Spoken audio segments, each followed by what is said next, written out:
2, 1. All right, welcome to the inner game section, you guys. Thanks for making it this far. We really do appreciate it. So, Fly, let me ask you a question. Yep. What is inner game? Well, inner game, when we use the term game to define picking up women, many times we have to game ourselves more than we actually have to game the women that we're trying to attract. Okay, so in this section, we're going to teach you how to do that. We're hopefully going to teach you how to control some of your thinking and reveal the high self-esteem which is inherently within you. We've taken the wisdom from both Eastern and Western philosophy, psychology, and even spirituality to create for you a framework of inner transformation. The concepts may be a little bit difficult for you guys to get, and they maybe seem a little bit out there for you, especially if you've never heard anything like this before. But we ask you to keep an open mind because we truly believe if something resonates with you and you apply it to your life, it really will help you transform. Beyond that, if you can practice some of the techniques and some of the concepts that we discussed in your daily life, we promise you'll gain tons of happiness and women because of it. Okay, so let's get started. First, we'd like to talk to you about your inner state. Okay, guys who are excellent in this game, guys who pretty much have free reign and can attract any woman they want, have 3 distinct qualities to their inner state. Number 1, the first quality of guys who are good with women is that they're not outcome dependent. The second is that they practice non-resistance to what is and are therefore always on their inner balance point, that is, their inner state of composure. The third is that guys who are good with women practice non-judgment, that is, not judging a situation or an event as either positive or negative because they don't have the total picture. Exactly. All right, first let's talk about non-attachment or not being outcome dependent. All right, many guys ask us why the girls they don't want them, and the girls that they do want seem impossible to get. Why is that? Yeah, because among other things, when you don't like a girl, you're operating from a place of non-attachment. Your vibe, your speech, your body language is all perfect because look, you don't care what happens. So starting now, you have to get comfortable with the fact that girls will come and they'll go. To invest all of your happiness in women is a major sticking point for most guys who are first starting out this game. And it's very frustrating because when they do get the women, they realize that they're really not that much more happy. Yeah, exactly. Once you start really pulling, you're like, ugh, maybe this wasn't the answer after all. Okay, they think, you know what, if I could just have women in my life, if I could just get women, then I'd be happy. But as we're going to discuss in the next section, to invest your happiness in anything outside yourself, such as money, status, accomplishments, and even women, is a recipe for suffering. Yes, true joy is uncaused, and that includes women. Your life and all the great things about it needs to be the most important thing for you. Well said. The mentality that all attractive men have is that of non-attachment to results. Their mentality is, whatever happens, happens. Their lives are number 1 for them, and women are not necessarily a priority. That isn't to say that you can't enjoy and treat women well. That isn't to say that you should be selfish and uncaring. Actually, it's the opposite. Treating a woman well includes not putting her under the pressure of being your means to happiness. And being attractive means having your own life and your own ambitions. Okay, what it does mean is not being needy. If you go into an interaction with a woman and you try to pull her into the outcome that you want, that's needy. Isn't it interesting that the more we let things go, the more things come to us? Very interesting. Many times the second we stop stressing about something and stop being so dependent on the outcome that we hope will manifest, the thing we're trying to get in the first place will finally come to us. Yes, and that includes women. That very much includes women. So, start getting comfortable with letting go of outcome. Look, you can't control what your woman does. You certainly can't control attraction for you. So look, don't even try. Just let it go. Be willing to accept all possible outcomes to the interaction. Be willing to just let go at any time. Be willing to walk around the corner, see you're making out with another dude, and be okay with it. Yeah, you know what? We know it sounds kind of crazy, guys, but that's really the way you have to be. And what's interesting is the attraction you were hoping for in the first place, once you do have that mentality, will finally come to you. Now, a lot of people misinterpret this to mean that you should be jaded, distant, overly aloof, but that too is a mistake. Okay, if we do this, we're taking it to the other extreme. Being a closed-off shell cuts you off from your authenticity and is just as unattractive as being needy. The truth is, the more we care about something, the more we're willing to let it go and not bind it to a place that it doesn't want to be. So another affirmation we want you guys to practice is whatever happens, happens. Whatever happens, happens. This must be your attitude if you want to succeed with women. I almost stole your line there. I apologize for that. Okay, now we'd like to talk about non-resistance. Okay, non-resistance means Again, you fully accept what is. This doesn't mean that you give up and remain unmoved. It means that your inner state, what's going on within you, is unaffected by the circumstances and situations that life brings you. We're concerned only with your inner state here. As we said, when your inner state is correct, the outer state will be correct as well, and attraction will result because of it. Okay, you are stable, composed, and you experience little to no inner turmoil when you're faced with difficult situations. And in this context, the difficult situation we want to discuss here is called social pressure. When we use the term social pressure, we're referring to the pressure one feels in a social situation that's outside of his comfort zone. And when we use the term resistance to what is, we mean that you're being pushed off your inner state of calm and self-control. Again, we call this your inner balance point, right here, your balance point. And we discussed throughout the whole video, those who are unattractive to women are basically being thrown off their inner balance point, and they're reacting to the outside world as a means to get back on that balance point. Thrown off again, get back on, thrown off again, get back on. But the guy who's good with women is almost straddling that balance point. Whatever comes in, it won't knock him off of it. He either moves out of the way, or when it hits him, it bounces off because he is completely unaffected. All right, the guy who is good with women, they have a strong frame, they are not affected by women's frame checks, and they can handle the pressure from outside sources like a cock block or just like an overly aggressive guy at the bar. Exactly. If you're resisting what is, you're reacting as a means, again, to get yourself back on that balance point. For example, if someone says something mean to you and you get angry and argue with them, then your anger is an attempt to get back on your balance point by convincing them that they are wrong. Exactly. And with attraction, women unconsciously know when you're off your balance point. They can look at you, how you're interacting in a social group, how you're dealing with them, and know that you're off your balance point, and what results from it? No attraction. All right, when you practice non-resistance, you react to the comment from a place of balance and composure, because truly the comment really didn't have any effect on you. Exactly. You're not pushing back against the comment, you're merely stepping aside and letting it pass. It's a lot like palm trees in the islands, like the Hawaiian Islands. They bend during a strong wind, they bend over and let the wind pass over them. When the storm is over, they come back up. Trees that are rigid and try to resist the wind get cracked and are therefore devastated in the storm. The low-value guy explains himself. The high-value guy really doesn't have to explain himself to anybody. Well said. Now, let's look more closely into inner resistance. Okay, fear is the base of all inner resistance. The truth is, all negative emotions and resistance stems from fear, which itself stems from ego, which we're going to discuss shortly. Again, anger, hate, jealousy, resentment, guilt, insecurity, they all stem from the base of fear. I know it kind of sounds weird, but think about it deeply and you'll see that it's true. Fear is what throws us off our balance point. And when it comes to attraction, we have to do everything we can to stay on that balance point. Okay, what we're saying here is that we have to become socially fearless, or as close to it as possible. The truth is, only enlightened masters are completely fearless, but with the right thinking and the right acting in your daily life, we can dissolve much of the fear that holds us back in our life and with women. It's definitely an ambitious undertaking, but even small strides toward this goal will produce amazing results with women. Okay, anger and frustration is a common side effect of a low-value guy, and it's because, again, he's resisting what is. And since anger is such a universal outcome of inner resistance, let's look at it as it applies to attraction. Okay, anger is an energy pulse which attempts to change a situation that brings discomfort and frustration. An angry guy is unattractive to women because he's being pushed off his inner state of self-control, his inner balance point, like things like outside situations, outside people, things from the outside circumstances are throwing him off and he's trying to get back on. Generally, people who get angry easily have a store of built-up frustration and resentment. They're in some way resisting the flow of life, fighting up the current, not accepting completely what is. Their inner state is constantly reacting to outside circumstances. If a situation occurs in your life that you consider negative, you can accept fully that it's there and still take the necessary steps to improve it.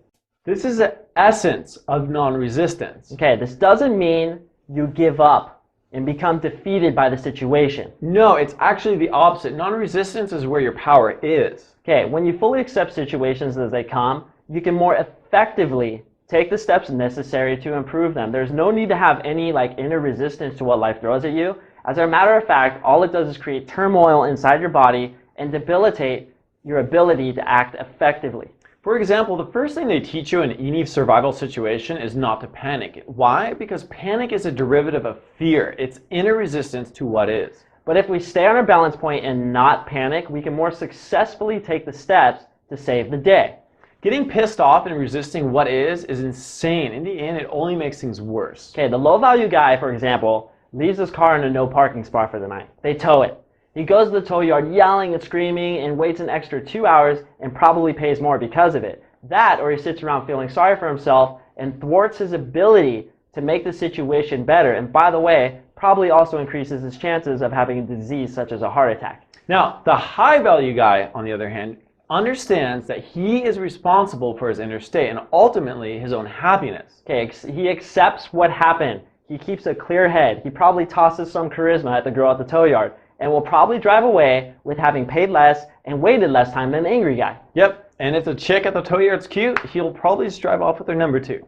Generally speaking, life gives you what you give it, and women understand this concept intuitively. They see an angry guy and they understand that he's probably frustrated a lot of the time. Yes, and they understand that things must not be going well for this guy, and that includes the likelihood that he's not getting laid, he's not getting sex. I mean, let's look at road rage. If a guy flips you off and yells obscenities out the window, do you really think that you created all that anger? No, you know what? Actually, that anger was already there, and it was just festering just beneath the surface, and you were simply that little spark to set it ablaze. Exactly. As fear is the root of all anger, all attack is a cry for help. What Mr. Road Rage just told us is that he has a lot of pain in his life. Things are not going good for him.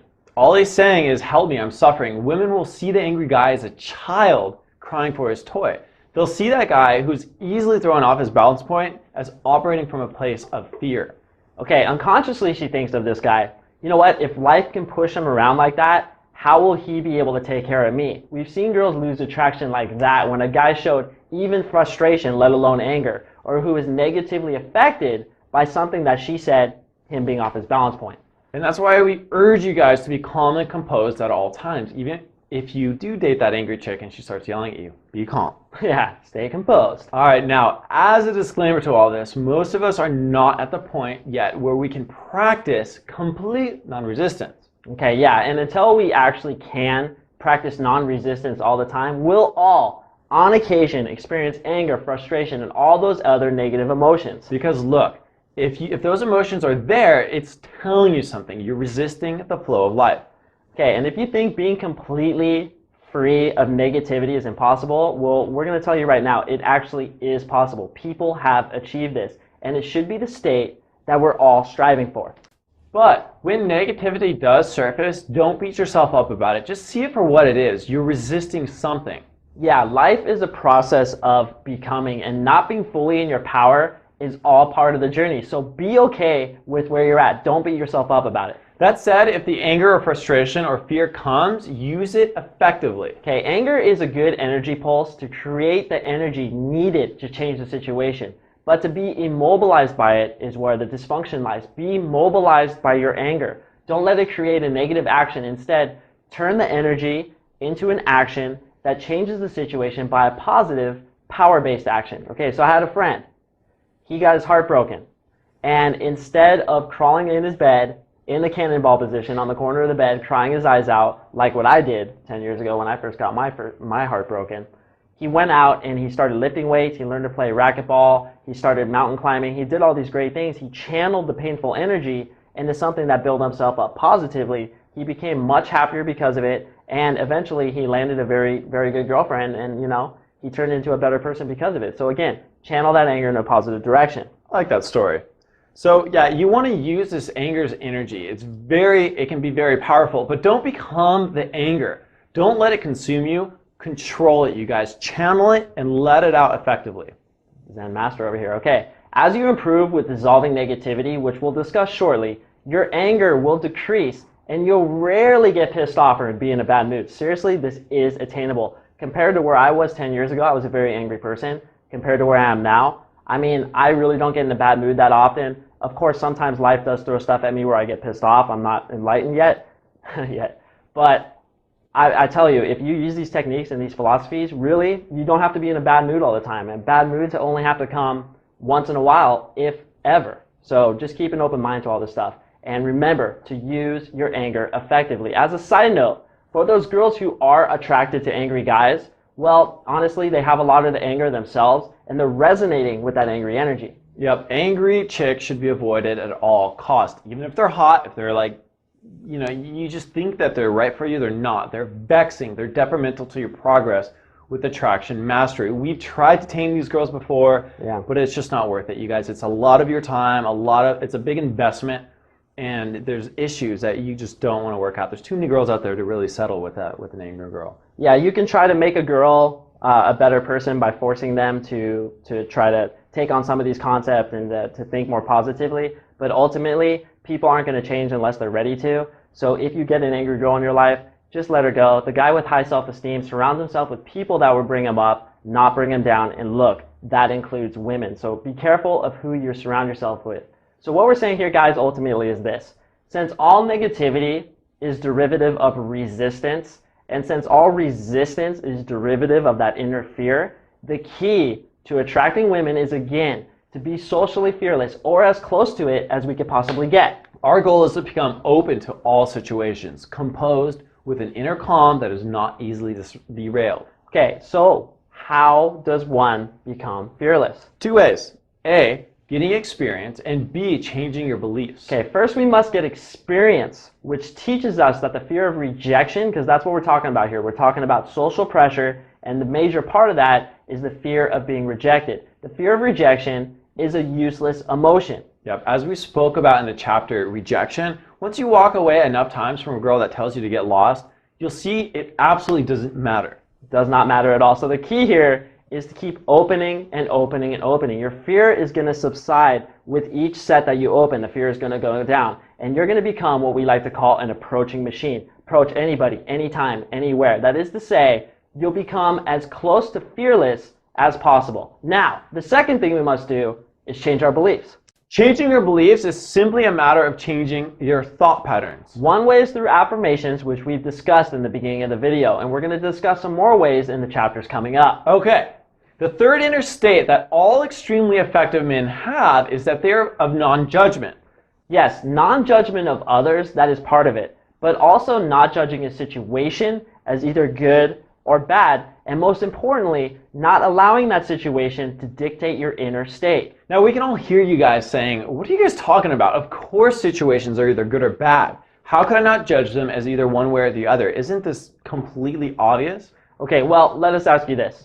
Do you really know what is good or what is bad in your life? Do you have the total picture? No, of course, that's impossible. Ultimately, we just don't know. So to judge it is a little bit presumptuous. For example, take 2 or 3 things that you define as bad that happened to you in the distant past, far enough in the past where all the effects of that bad thing have pretty much played themselves out, and write down all the bad things that came out of it on a piece of paper. Then, on that sheet of paper, write down some of the good things that came out of it. What you're going to find is something really interesting. The good and the bad list of all the things that came out of that situation that you label as bad, how are they? Are they distant? Are they even? Pretty much equal. Pretty much equal. They're going to be the good things that came out of it and the bad things that are going to come out of it are pretty much equal in size. I'll tell you what's happening here, all right? It's that the mind, you know what, better yet, the ego likes to define things as either good or bad. Because we don't have the total picture, defining situations like this limits us. Yeah, it limits us, okay. It makes us react to outside circumstances as our mind has defined them without really knowing what will come out of it. And that sends us on an emotional roller coaster of stress and misery, and we just don't want that shit. Yeah, it's like basing your feelings about a movie when the movie is only halfway over, at the point where the good guy faces his big challenge. You're not seeing the total picture yet, so why would you base your opinion on it and your feelings on it? What it all boils down to is situations are as they are, and that's really all that can be said about them. Okay, there's a great story that illustrates this point. There was a wise man who had a son. The son was like 14 years old, long time ago. They had a barn or a farm. And in the morning, they found 5 brand new gorgeous horses in their barn that came in from the wild, wanted to get some food. Wow, they got these 5 horses. The neighbors came over and said, "Isn't that great? You guys got these horses." And the wise man said, "Maybe." And the neighbor's like, "Maybe? This is great." He's like, "Well, maybe." Then what happened is the same day, the son was riding one of those horses. He got bucked off, broke his leg. The neighbors came over and said, "Oh my God, your son broke his leg. That's so terrible. He's going to be out for 6 weeks. Oh my God." And the wise man said, "Maybe." Then the army came to recruit troops for the battle against the neighboring regime. And they said, "We're going to take your son." And he said, "Well, my son's got a broken leg, so he can't go to battle." And they said, "Okay, he can stay." And all the neighbors came over and said, "That's so great. Your son doesn't have to go to war. Isn't that awesome?" And he said, "Maybe." Okay, you guys see, you get the gist of what's going on here. The mind likes to define situations that make you experience unnecessary emotions based on how it has defined those situations. And that is why enlightened masters urge us to practice non-judgment. Exactly. Okay, so the guy who is really effective in life and with women isn't so quick to jump to judgment. And consequently, he can remain centered and maintain a very strong frame. Okay, he's never quick to define things because when you're defined, you're boxed, you're limited, your potential is hindered.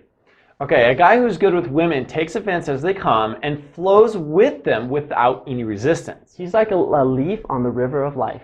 He's flowing down the river. Okay, he practices non-attachment to results, non-resistance to what is, and non-judgment of the situations that surround him. Keep an open mind to this type of philosophy, guys.